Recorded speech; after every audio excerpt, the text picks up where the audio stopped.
hear I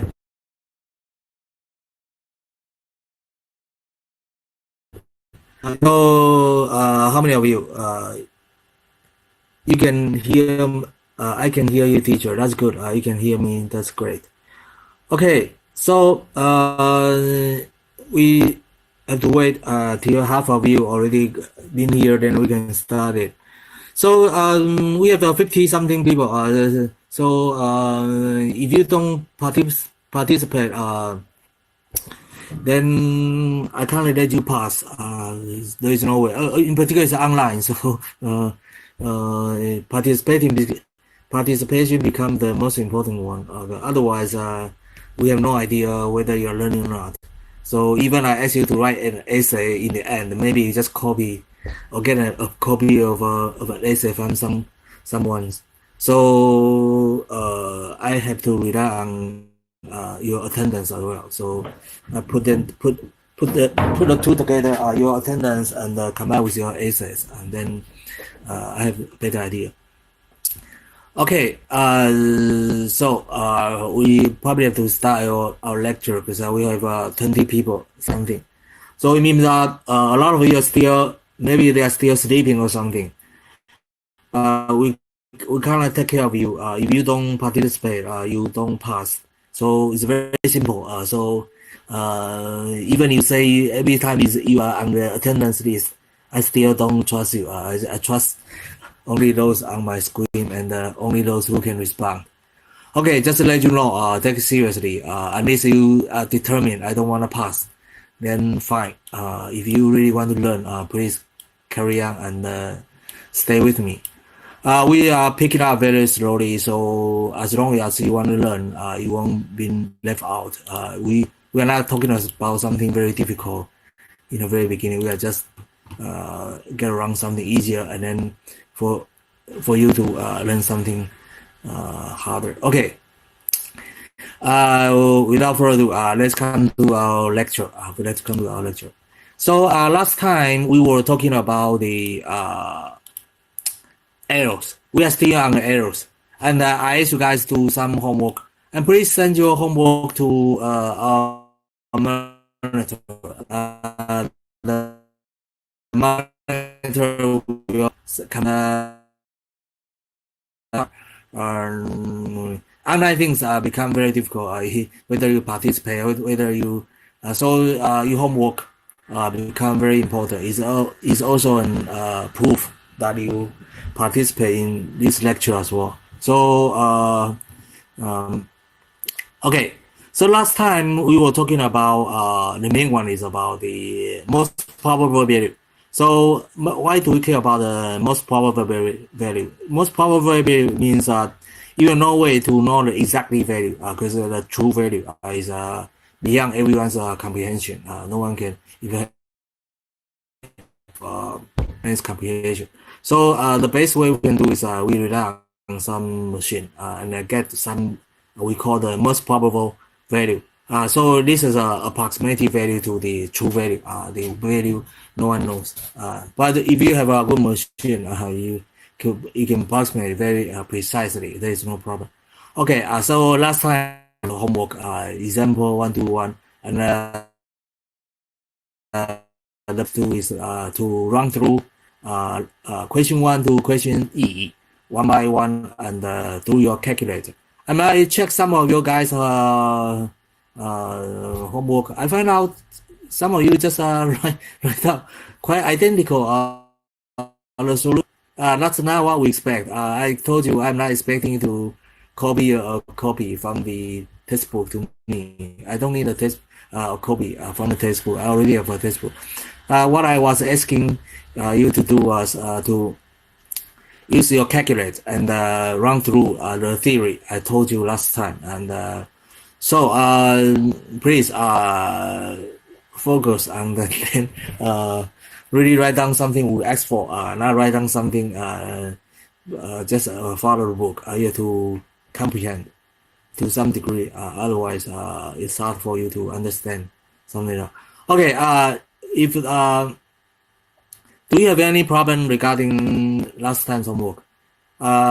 even you have some problem, I think the main one probably lies in the distribution bit, the confidence limit. So this one, don't worry, we'll come to this bit again somewhere sometimes. So basically, let me give you some basic idea. Basically, if you use the mean, use mean to approximate. Use a mean to approximate the true mean. The true mean. Because it's a population. If you say the true mean is kind of weird, because indeed we don't know the true thing, so naturally we have a population. But assume we know the population, that's the reason we call it true mean.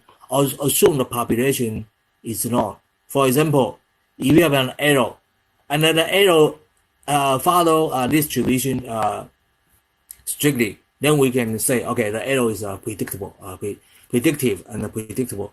So in this case, I have a mu over here, this mu, but it's still a distribution. It is still a distribution. It's just an arrow. It's just an arrow because you don't know the population of the arrow. Because but the arrow is assumed to be follow some distribution. So what does it mean? It means that your machine have some error, although you don't know how much the machine, the error the machine has. Because if you know the error of the machine, then I mean the true error of the machine, it means that you already know the true value. But the thing is that you don't know the true value. So even using machine, you can just estimate. So between the true value and the machine, there is something called uncertainty. That's what we call error. And this error, we can assume is follow some, we call the distribution. Not necessarily is a normal distribution. It might follow some distribution. But why we always focus on normal distribution? Because normally the most probable value we care about is the call mu, or if you estimate, you call the sample mean to approximate the population mean. So since this sample mean, if your sample is large enough, this sample mean, this is also a random variable because you don't know the average of this one, the average of this one. You might claim, I know it. How come I don't know? Because every time I have a sample, I can calculate this one. That's what I call realization. I mean, before you realize it, this one is called random variable. So this one is itself is a random variable. And this you do the measurement, you do the observation. You never know this one. This variable is related to the population. This one. If you do observation, of course, it's a sample. It's related to your sample. But before you do observation, it's related to the population. Since it's related to the population, you can theoretically, you have a distribution as well. So this one have a distribution as well. And this distribution, if your n is huge enough, it means you take a large number of samples. You decide to do this kind of modeling. I mean, you haven't done yet. But you decide to take a lot of random number. In this one, although you don't know the number, but on average, this number will approximate this population. But since this is not yet known, so you have some distribution, a little probably distribution. And for large sample size, this distribution you approximate this normal distribution. It means this one. This is a random variable. A random variable can be regarded as a distribution. A distribution means that you can identify simple, but you have you can identify a random variable by its probability. So when I ask you the possibility of a random, the mean of the outcome of the dice, casting the dice, then it will become this kind of distribution. Because of course, if your population is not, this one will be much more accurate, much more. But for the sample one, always have a population, always have a distribution. Okay, of course, if you say like the dice, the mean of the population always over here is already known. But since we are using a sample, use a sample every time. For example, every time you cast 10 times, you get a mean. You cast 10 times away. So every time you cast the dice 10 times, you will get a one mean. And for the second batch, you get another mean, and so on and so forth. So you can, in my cast 1,000 times, get 100 means. So this 100 mean, the distribution, if you plot it, you will get a distribution like this one, like this one. That's the meaning of this one. So don't think about, don't constrain yourself to just the realization of this one. This one, before being utilized, is a theoretical. We call random variables. So if you really run this random variable, do all the drawing, and every 10 times you do the calculator mean, every 10 times you do calculate it, pretty much you'll get this graph. So that's the meaning. That's the meaning. But once you get one, you'll get one we call realization population. That's not this one. This one means a random variable. It means you're going to do something before you do the casting or something. So this one will be, if your sample size is small. Small normally mean is less than 30. But no one knows. No one give you the absolute explanation why is a population, a sample size less than 30 is small. It's just by custom, people tend to use. So if you decide to cast your dice less than 30 times, you treat as a small size. In this case, it's better to use T distribution. Although T distribution and the normal distribution, there's a slight difference. But for big size, they tend to, if your size is big enough, in order to get this mean, they tend to follow the normal distribution. But if your size is small, then tend to follow the normal the T distribution. The slight difference. So the T distribution. Okay, so last time we talked about T distribution. So it means what? This is your unknown thing. Maybe head in this author means it designate this head for the unknown. Normally we use a bar to stand something already known, but it doesn't matter as long as you know one stands for the random variable. It's theoretical. Before casting, one stands for not one. Many stands for the casting. Become a sample. So the sample of this population, this random variable. Okay, so now follow the T distribution, and then you can get this one. So this number. This number is your real one. I mean, real in the sense like your real sample. You get a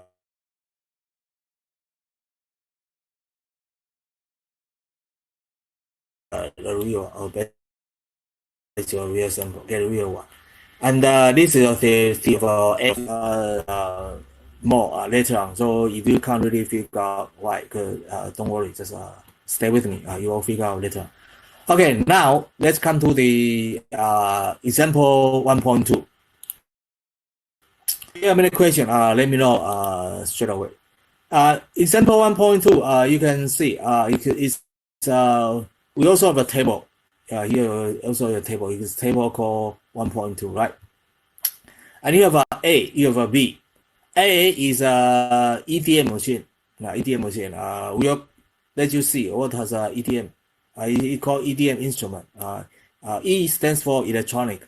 So electronic device measurement or machine. Electronic device machine over measurement. So I think measurement probably is better. Electronic device measurement. So it means that you use some electronic things, whether they use tape or your naked eye to do the measurement. Measure what? Basically, it's a measure of the length of the 2 points.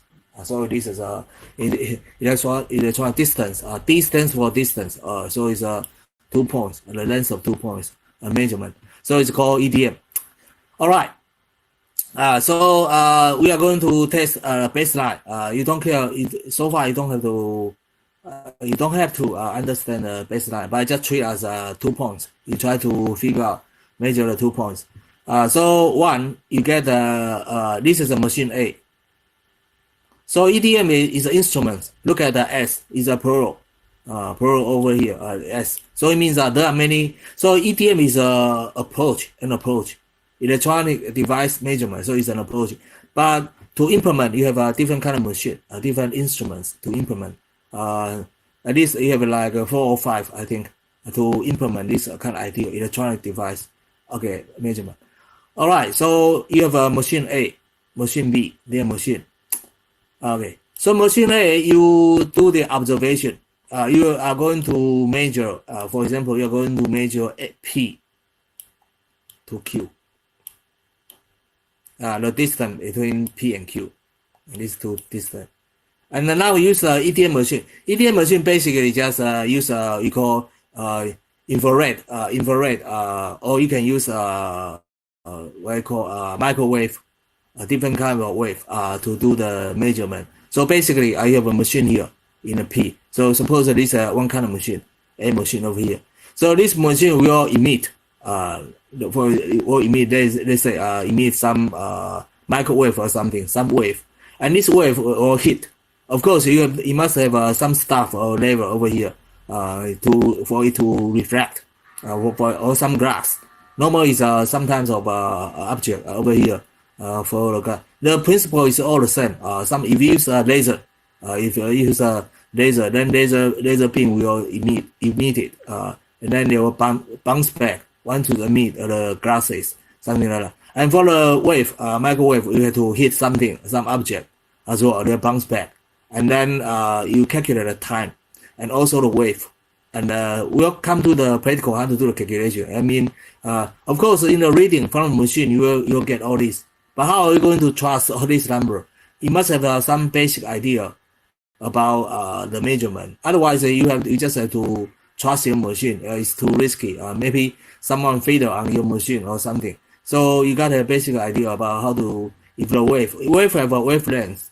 And so you need some basic physics as well, based on the wavelength and based on the second, how many seconds it bounces back from P to Q and back to P. How long does it take? And then you can calculate distance from P to Q. So that's the good way. That's a good way for measuring the distance.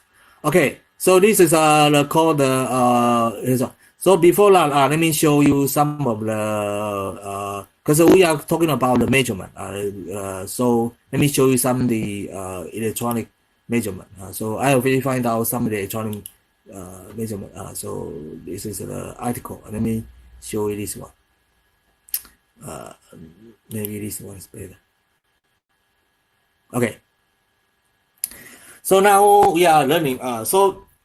By the way, we will have in this lecture, we also, the 32 credits basically is for theoretical one, but also we have something called experimental credits.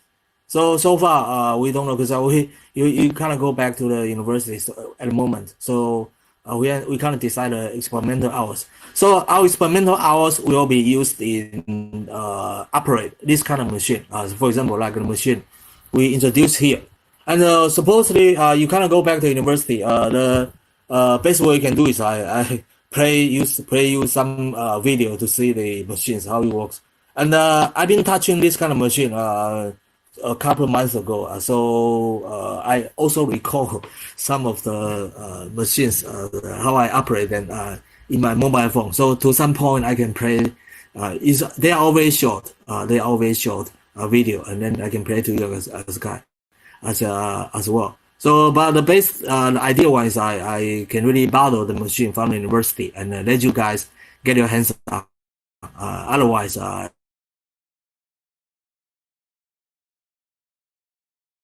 it just turn the machine and use your naked eye and touch the readings and so on and so forth. And we'll see. We'll try our best to at least let you touch the machine. But let's see. Okay, so but before that, let's introduce some of the machine. So this is called electronic distance measurement. This is an approach. Use electronic ways to do the distance measurement. That basic idea. And to implement this kind of idea, you can have different instruments. So let's try to take a look what kind of instrument we have. So the first one, 1, 2, 3.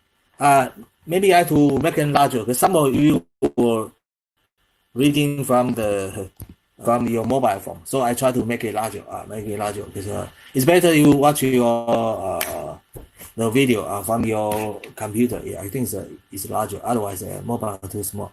Okay, so to measure distance, this is a bit of jump queue because measure distance is in our chapter 3, but now we just jump queue because now comes to this big. Let's combine them. Okay, so here you can see it's there are 3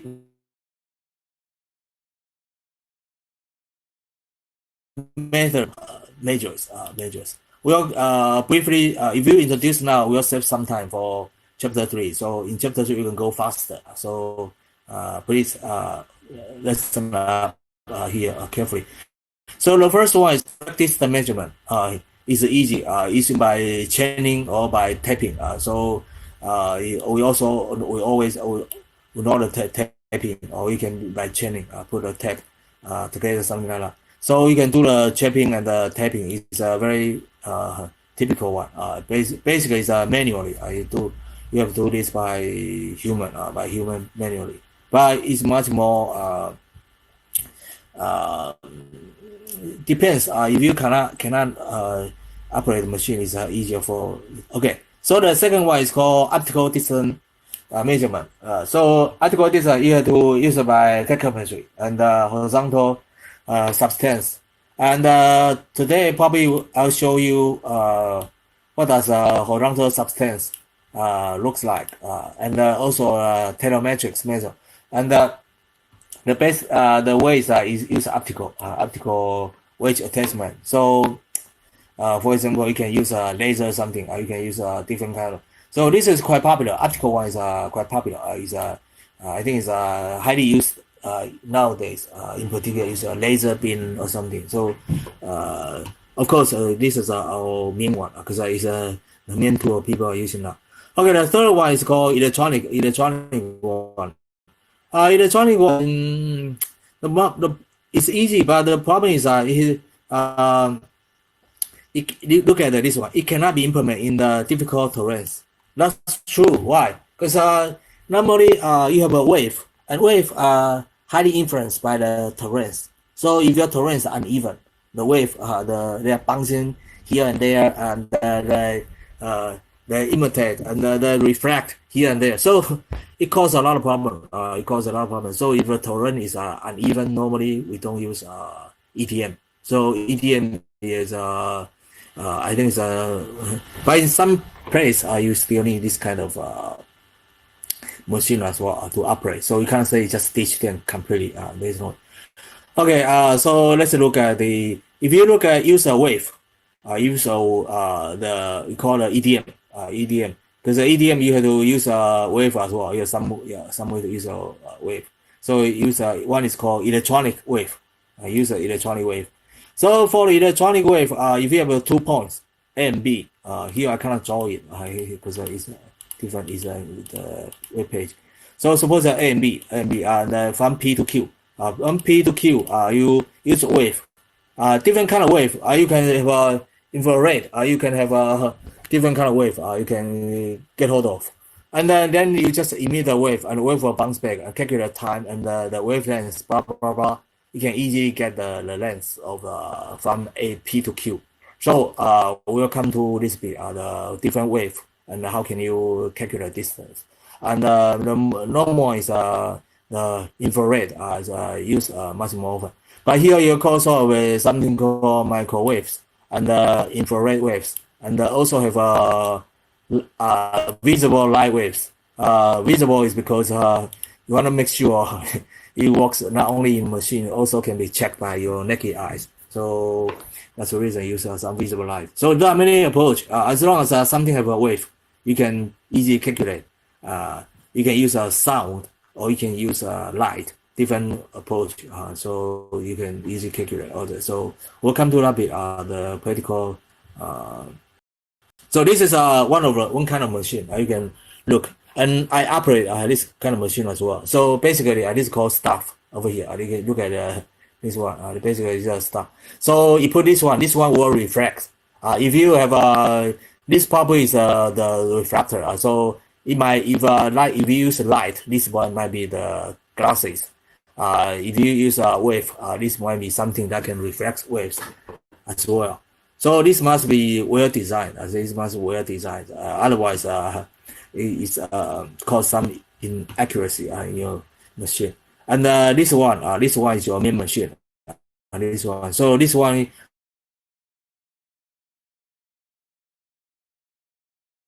Basically, you will look through this one. And once you look through this one, look through this your target. Take this one as target. So this is a P. This one will be set. This machine will be set in P. This stuff will be carried by your employee or some your partner will carry this kind of stuff to a position of Q. So one guy will be standing beside P and point P. The other guy will be carrying this one to the point of Q. And once they're set, this guy will use this telescope, this telescope, to look through the target and then emit. You press some point, press some button, emit your either laser or your microwave or your wave or your some invisible light wave to the target. They'll hit the target. Then they hit the target will reflect either the laser beam or the wave or something. Then there is a receiver here as well. Receiver is somewhere, probably is at some point. I see, I think here I kind of see, maybe it's at this point. Anyway, there is a receiver, so bounce back and the receiver will receive. So this machine will calculate how long will that take from the emittance to the receiving of your signal. So how long it take? Then based on the theory and the machine can give you the distance. But it's better you know how to do the calculation. Otherwise, how do you know the machine is correct? You can't really just trust the machine as surveyor. You also have to verify the machine is correct. You have to verify the machine. You can't say, okay, I rely on machine. What if your machine is incorrect? What happened? You can't just say, hey, it's my machine, it's your problem. You don't make sure, verify, certify the machine is absolutely correct. So that will become surveyor's problem. It's not machine problem. We can't just... Okay, so let's come to the... for the detail, probably we don't have to go to the detail because the whole theory I told you already is easy, but it's related to the physics. So we probably... So there is something about physics. You have to care about the wavelengths, blah, blah, blah. We'll come to this bit as well. So it's a little bit complicated. If you want to calculate something very accurate, you have to consider about the atmosphere, consider about the pressure, consider about this, consider about that. So this is not this ideal world look like this one, but in the end, it's more factors to be taken into consideration. So we also have to come to that bit. That bit will be in chapter 2. Chapter 2 will tell you how to correct all this kind of ideal world. Look like this one is correct, but we are not living in the ideal world. We are not living in the ideal physical world. We are living in the practical physical world. So it's not perfect. It's a lot of errors. So how are you going to correct all these errors? Okay, so that will be chapter 2. Okay, so this is the one. Look at this one. So A is your the target. So A emit the wave. Wave is here. So wave emit the wave. Blah blah blah. The wave. So wave could be any wave. It can be infrared. It can be any different kind of wave. It can also be sound, be light, different kind of wave. When the wave hit the target reflect, and so it comes back, it bounces back here from the A, and I think this apron here, B over here, and how come there is apron over here? Apron here, he used this one. It means a bounce back. It bounce back. In this, better to look at this one. So you hit the target, and then you bounce back. It bounce back. And then you measure how long it takes, and then you can get the distance between A and B. So that's good. I bet for the longer distance, probably is much more accurate. Okay, so this is more like a model for the machine now. This is your ATM. It could be anything. This is a tripod. This is a tripod, and basically this is more like your main machine. The main machine basically is larger than this one. Main machine basically larger than this one. This is just a prototype to show you the theory, the principle of a real machine. Okay, so this is one kind of ETM machine. This is one kind of machine. It could be any machine use electronic. Okay, so you just reflect emit your wave over here. Then wave will hit. There is a reflector over here. There is a reflector over here. So as a surveyor, it's very important how to put the tripod evenly, and how to make it stable, and then this will become like even one. Then hit it one, and it will bounce back. And if there is a small mistake in the setting, I won't call it a mistake, error. It basically is an error. So if there is a small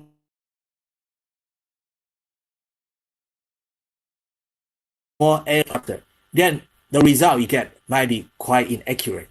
Because it's all the distance is the bounce back all within a couple seconds. So if there is some mistake, the mistake will be huge one. Because if you use the light, it goes very fast. So you can't have any mistake. So try to reduce mistake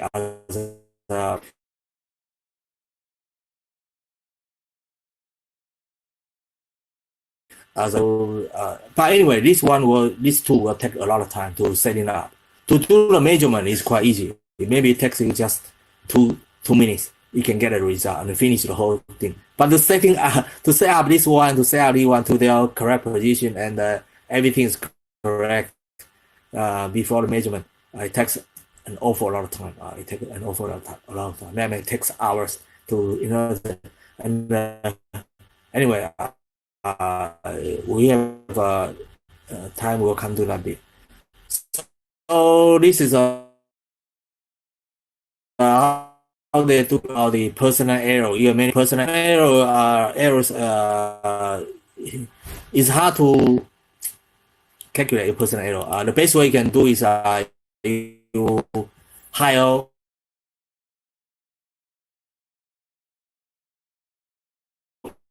something. If you hire 10 person, and based on the theory I told you, error estimate the most probable mean with some error distribution, then that probably reduce the human errors. Otherwise, if you just look at one person, the guy might just have some problem. Okay, so and the second one is instrumental error. This pretty much is our systematic error, part of a systematic error. So the calibration errors, you don't calibrate then. Well, and also you see the errors shown by the refractors. So for example, you don't put your refractor correctly in the correct position. So the refract is the angle is incorrect, something like that. Okay, so also may adjust time to time, generate the frequency error. So it means that you have some frequency error as well. So that also is considered. And so also of natural error. This kind of error is more like connect to the random error because you can't control this one. It's more like a system. Systematic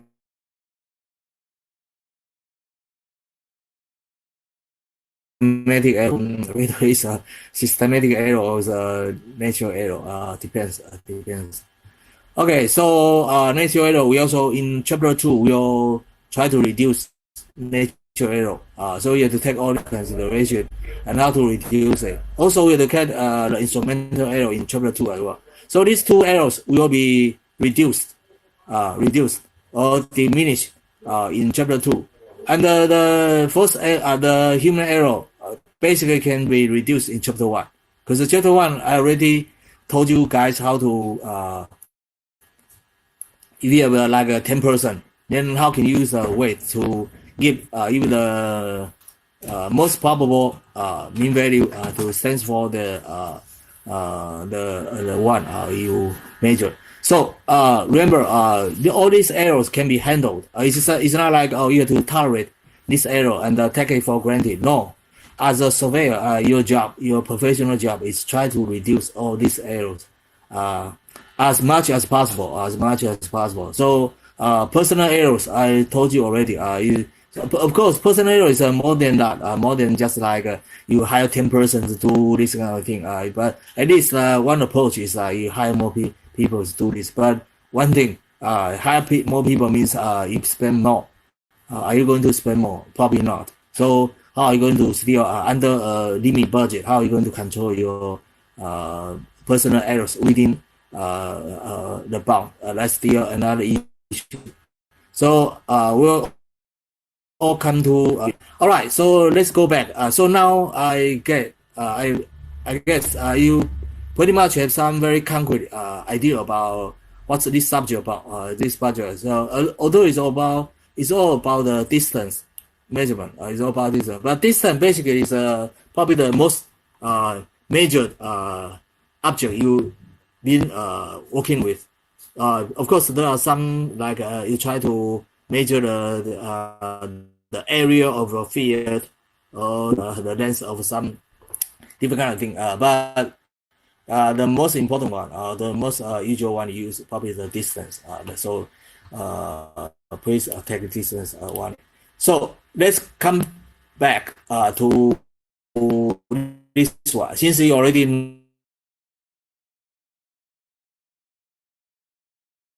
know this one. So we'll teach you pretty much in this approach.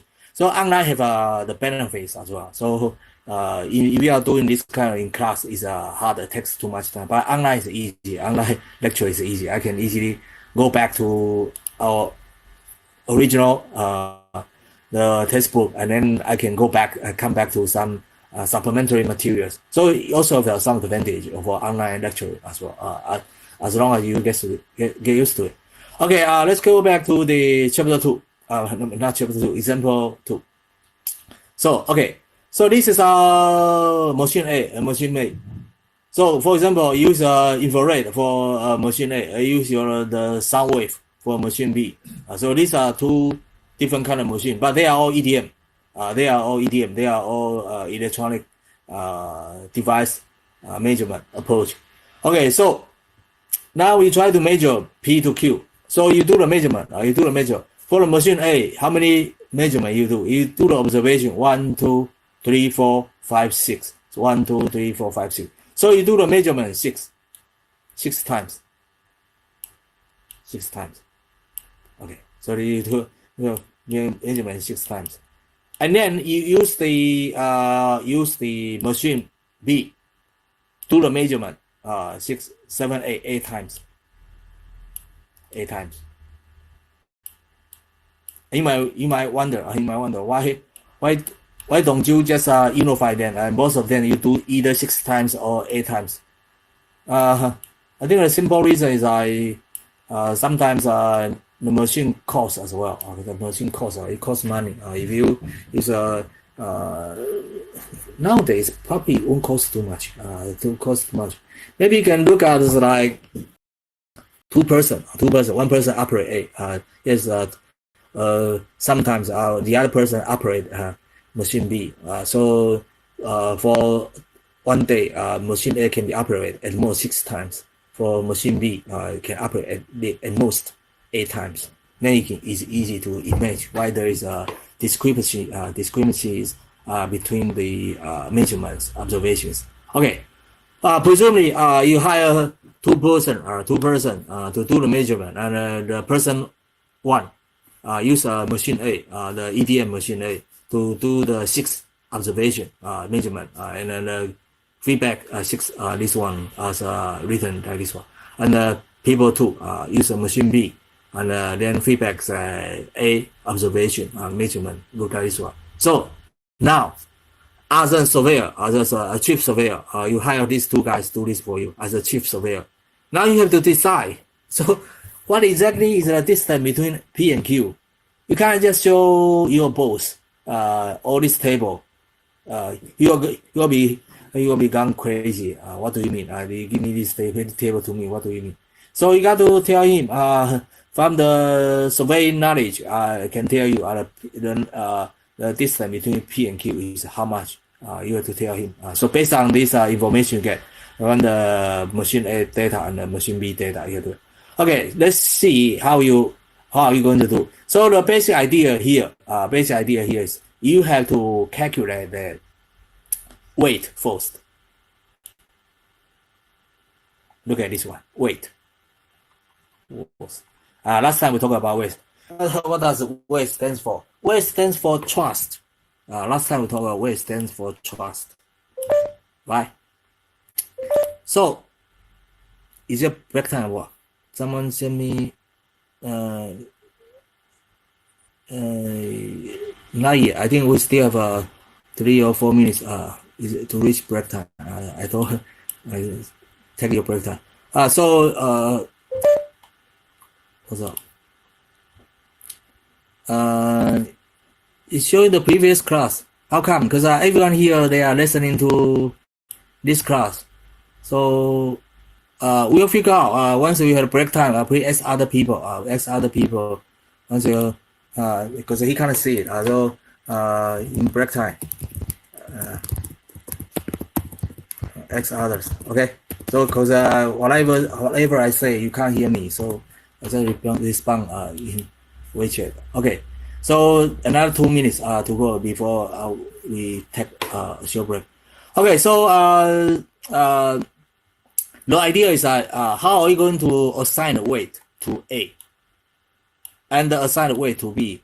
Idea is simple. You get a mean from this one. So you have a mean A, the value of mean A. From this 6 observation, you have mean A. In order to reduce the error, either human error or machine error, you take the mean. So you have a mean A, or you can get a mean A for this one. Also, you have a mean B. You have a mean B for this one. Right. And it's easy. I just sum them up. For mean B, you just sum them up and divide by 8. 8 observations. So you can get on average each observation how much is going to contribute. So you can get this one. So there is no problem to get the mean of machine A from machine and the mean of machine B. But now the problem is these two numbers, most time they are not identical. So there is since they are identical, am I going to take this one as your the most probable value from P to Q, or am I going to take this one? So if I'm going to take this one, there is no point to hire B to do the observation. If I'm going to take this one, so the reason I'm going to hire A and B to do this one is because I want to have a balanced opinion. So you got to give a weight for A. How much am I going to trust A machine? Basically, it's about machine. Basically, about machine. Of course, the machine operated by human, so it's also about human as well. But it's all reflected in your data, so there is no problem. You don't have to think about who is operating this one, and you have to assign weight B to B as well. So from weight A and weight B, we'll come to get the mean, the one we trust. So it's a mean of these two, the mean of these two. So basically it's a mean of the mean, but this is a weighted mean, because I put a different weight for me. Okay, let's take 5 minutes break, and then if you have any problem, you can solve it during our break. Okay, 5 minutes break. So come back at lesson 21.